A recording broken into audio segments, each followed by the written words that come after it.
Hello and welcome to Restore 2022. We are in the book of Numbers, chapters 3 and 4. The 12 tribes, excluding the Levites, camped in four groups three tribes on the four sides of the tabernacle. Look at the picture.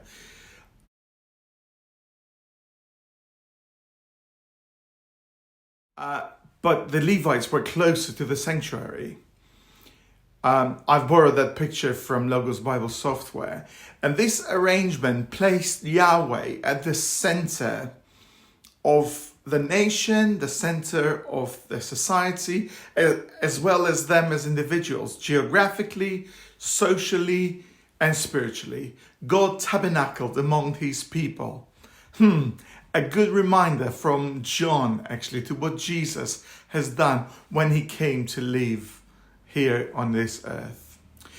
This was an Egyptian practice because they placed the tent of the king, the generals, the officers, at the center of a large army camp.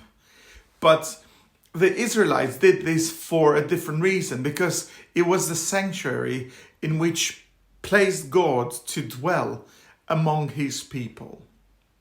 And again, for him to provide the power, the salvation, the defense from the middle of the tent, and to make him known, really, to make known his will.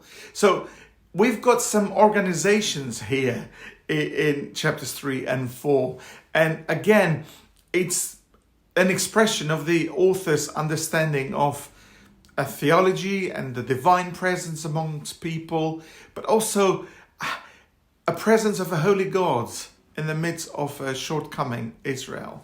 The structure of the tent and the sophistication of the construction really emphasized the difference and the distance between man and God, between humans and God. And yet, God is so relational. God exempt the Levites from military confrontation with the enemies, whoever Israelite has had enemies. So it chose this tribe to assist the priests, Aaron's family, within the tribe of Levi in the service of the sanctuary, verses 5 to 9. And the Levites' duty was to protect, to look after the holy things from foolish people, but also to promote that holiness. And from the Passover to this chapter, the Israelites had to dedicate their firstborn sons for the sanctuary service, their firstborn cattle as sacrifices. But now God has selected the Levites and their cattle in place of the firstborn.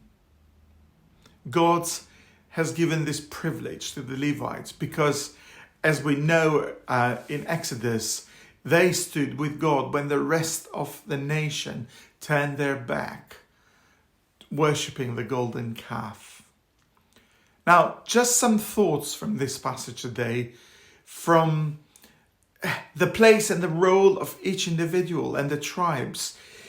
They have got this all God-appointed task. Even carrying the pegs of the tent was God-given responsibility and duty. And it was seen as honorable, as affirming. Also, this order and structure brought stability in the worship and in the life of the people. And also it brought responsibility in the way that people approached God and cared for one another. Sometimes I see people, and what they say sometimes is that the very little that they do for God, for his church, is unnoticeable. And yet, I wanted to affirm you today that if you think in those ways, perhaps you are one of those people who have been given this task, and God is expecting from you faithfulness and goodwill in promoting it, goodwill in fulfilling it, goodwill in finding yourself honoring God, even with carrying the pegs of the tent of the meeting. God bless you, and see you tomorrow as we read Numbers chapter 5 and 6.